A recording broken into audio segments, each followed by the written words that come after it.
Ozana eloko ya kopesa Nzambe te. Tu n'as rien à donner à Dieu. Nini? Ozana eloko te. Tu n'as rien. Nyonso ozana mpenza ya ye. Tout ce que tu as l'appartient. Elamba yo lati ozwa. L'habit que tu portes, d'où est-ce que ça provient? Yo ndana na banyama. Ça provient des animaux. Olaka te. Bongo te. Elamba yo lati. L'habit que tu portes Eutaka na banyama. provient des animaux. Na poso ya nyama. Avec la peau des animaux. Nini po ozala mo? Qu'est-ce que tu as? Le téléphone. Bon.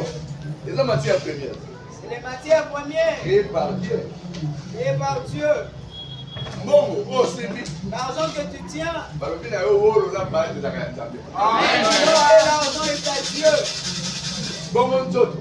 Et le corps, Oyo ezopermettre ona osimba biloko oyo osimbi qui wana. te permet à toucher tous ces biens matériels. Yebisa ngai euti epai ya nani.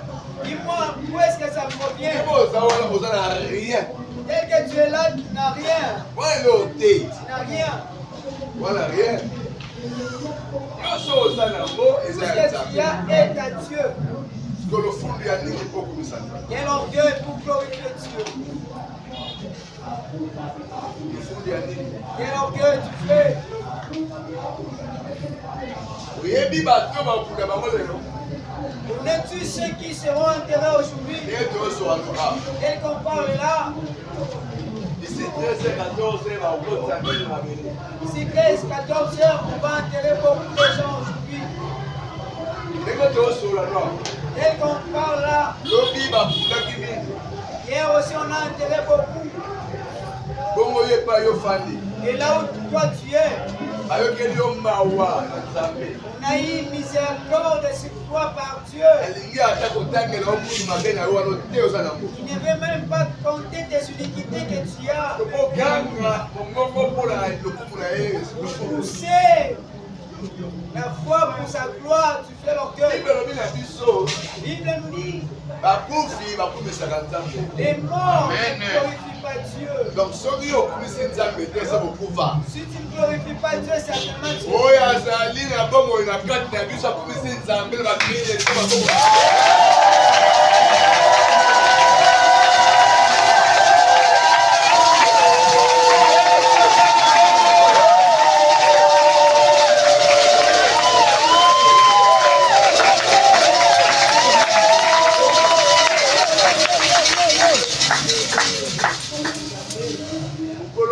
un jour, À cause de mosala ya Nzambe. à cause de l'œuvre de Dieu,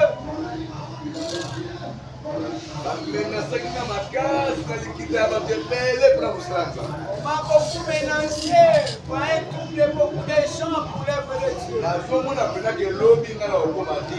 Je croyais que demain je n'arriverais pas.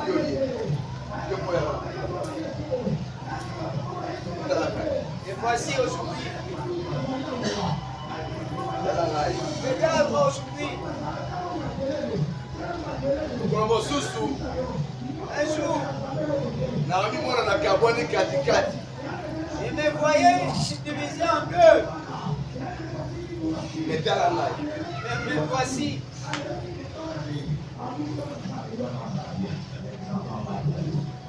année passée L'année passée, papa na ngai ake kosokola mon papa est parti se laver na 11h vers 11 heures. ezabweka dimanche C'était un certain dimanche comme c'est. akwei na dushe moto ayebi te Il est tombé à la douche et personne ne le savait. mbala mwana kabwani katikati Effectivement, il s'est divisé en deux. batune ya lupango elandi Ce sont les voisins. mama moko azali na kati ya chambre azoyoka mongongo moko kuna Il y a une maman qui écoutait une fois. mpona nini yango ewumeli nde Elle s'est ayeli dit, kutula ça c'est quoi? nsima azolela Je sens une personne là-bas qui gémisse. bata boye asubi bandoka yango On l'a trouvé, il a hurlé sur place. abengi ngai naleta na koma Le temps que j'arrive, tala regarde, kebaka soki azokumisa nzoto okumisaka nzambe fais attention quand on te dit glorifie Dieu, il faut le naleta na glorifier. koma Avec le temps d'arriver, nakoti ye bien abali na kiti je l'ai trouvé bien, il est assis sur la chaise. baleki na ngai Mes frères, Baba, yaya. Se disait eux, notre grand frère. Oh, penangolu ya Nzambe. Là, c'est vraiment une grâce de Dieu. Amen. Amen. Eza ngolu ya Nzambe. C'est une grâce de Dieu. Leba lo molie na douche ba ina na ndabo ya kutombola ko mema. Quand on l'a enlevé à la douche, on l'a soulevé. Mais na chaque seconde, chaque minute, À chaque seconde et à chaque minute, Nzambe ye moko Dieu de lui-même a réparé ye. l'a réparé. Je pense que c'est un bon aïe. La dépense qui a été faite pour lui. Là, tu veux le docteur Matoussi pour un collaborateur là, il a habité bon à l'hôpital de vérifier. Quand on a appelé le docteur Matoussi, là, il a dit apportez-le à Regardez, il y a l'hôpital. un jour pour la diva ici. On l'a gardé un jour à Dubaï et c'est fini. Dis ça là. Et dis-moi, Ni ça là qu'est-ce qui s'est passé? Kasi na bolingo ya Nzambe. Mais c'est par l'amour de Dieu, Na bolingo ya Nzambe. par la miséricorde. Nzambe yende kolongola. Dieu est venu enlever. Bino, bosaka na mokili. Vous vous blaguez avec les morts. Papa na nga aza na nsima. Mon papa qui est derrière, Azaka en bonne santé. il était en bonne santé. Ah, Il loue dans cette parcelle ici. akundaka mpona bomoi na ye. Il ne sait pas pour sa vie. Na koluka na ye. Il va chercher. Non, moni atelemi otambola wana, c'est la grâce de Dieu. Dès que tu le vois marcher là, c'est une grâce de Dieu. babeti ye bakabole katikati. Il ne parvenait pas à se lever. On l'a attaqué et s'est divisé en deux. Mais Ma, bino mpe mingi boleka na baatake moko ya bongo. beaucoup aussi, parmi vous êtes passé par ces gens d'attaque qui peut te Nzambe tuer. ya molu mpe mawane Dieu, par son amour et sa ayaki miséricorde, alongolaki yango. est venu l'enlever. Balobi David roi ya Israël On nous dit David, le roi d'Israël, après avoir kolonga na bitumba après avoir eu la victoire dans la guerre, aya okumisa Nzambe azobeta bashite mabele roi. il est venu glorifier Dieu en chutant par terre, un roi. Mwasi na oseka ye. Sa femme s'est moquée de lui. Ayebisi mwasi na mayele toyebi te. Il a dit à sa femme, toi tu ne connais pas, tu ne sais pas. Bato oyo bakumisaka Nzambe na courage na joie nyonso. Ceux qui glorifient Dieu avec courage et joie. ezali kaka bato bayebi monene ya Nzambe na kati ya bomoi na Dis la vérité. biso moni makambo Nous avons vu des choses. tomoni ndenge vi ebunisamaka. Nous avons vu comment est-ce que la vie est bakanisi combattue. le 18 juillet 98 dimanche bahéroe Je pense le 18 juillet 1998, un certain dimanche à nasili frère na 7 heures. sanatorium naokita J'ai perdu le frein au montant des sanatoriums et je descendais. descente oyo tomona bachauffeur expérimenté bakufela C'est la descente là qu'on a vu les chauffeurs expérimentés ont péri la vie. ezala mokolo moko C'était un certain jour, grand car moko na bato un grand camion avec les champs. eyoti mboka na bafufu ple na bato likolo Il venait du village avec des foufous et beaucoup de monde. esalemaki kote basouvenir wana Et arrêté vers souvenir. soki mwa pale na ntongo C'était un certain matin. bato mingi bakokosa souvenir nango Beaucoup de gens peuvent s'en souvenir.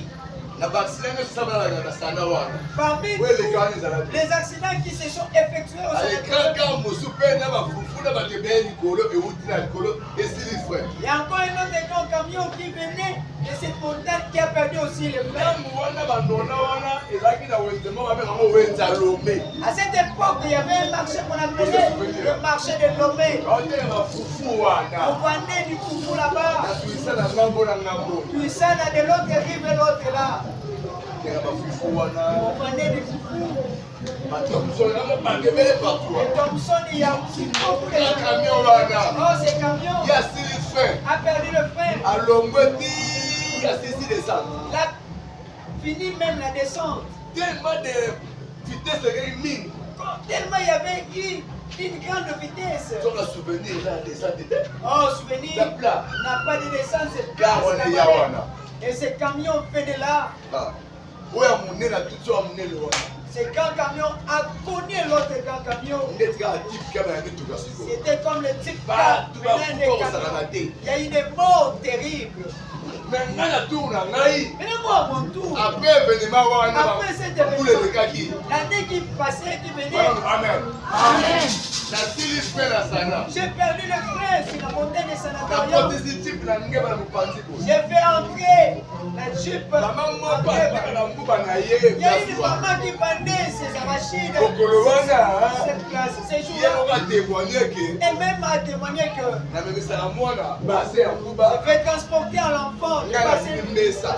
Moi, je transporte Na la makanisi tasse. na ye kaka. À ses pensées. Aya na ye bongo liboso atika mbesa. Et c'est dit que je amène premièrement le bassin. Yango aye na base ya mbuba. Quand elle est venue avec son bassin d'arachide, Mese mwana sute katondi. la table ne se voyait plus et il y a plus Na de mateli monde. mesa wana. J'étais monté sur cette table. Yebaka monene ya nzambe. Pour savoir la grandeur de Dieu. Nzambe panzani kuna na komi bato. La nouvelle s'est propagée que j'ai tué les gens. Oh, nzambe asali ngai nakoma bato te na descente wana. Dieu m'a fait que je ne tue pas les gens sur cette descente. Balambela ngai susu na pokwa. On m'a préparé la poule. Bengi bafrère bayetole. J'ai appelé les frères, on a Bokike mangé. panzana kosalaka te. Ndenge bwani wana. Dès que tu es là, Nzambe ndali. c'est ça. Nzambe ndakeke. Nzambe ndayokeli yo mawa. Oyo oza mutu mabe. Parce que toi, tu es un méchant. Oui. Oui. A mutu Tu mabe. es un méchant. Bote te. Pas la beauté, Elamba te. ni la vie. Ndenge obongisi wana. Tel que tu t'es arrangé. Mayiba mutu mabe. Dieu te connaît que tu es un méchant. ozomérite même pas kozala na bongo. Tu ne mérites pas d'être même vivant. Papa bakufaki lobi. Ceux qui sont morts Nakundi hier, bango lobi. on les a enterrés hier. Yaba oyo bakunda bango lelo. Et ceux qu'on va enterrer aujourd'hui. Ebele oyo basali 4 mois 5 mois na Et hôpitaux. normalement qui ont fait 4-5 mois là, Baza kutu plus mieux que yo na ndenge kozala na ils nzambe. sont plus mieux que toi par rapport à ta marche avec Dieu. Yango natindi ogangami lelo mpona lokumu na ye.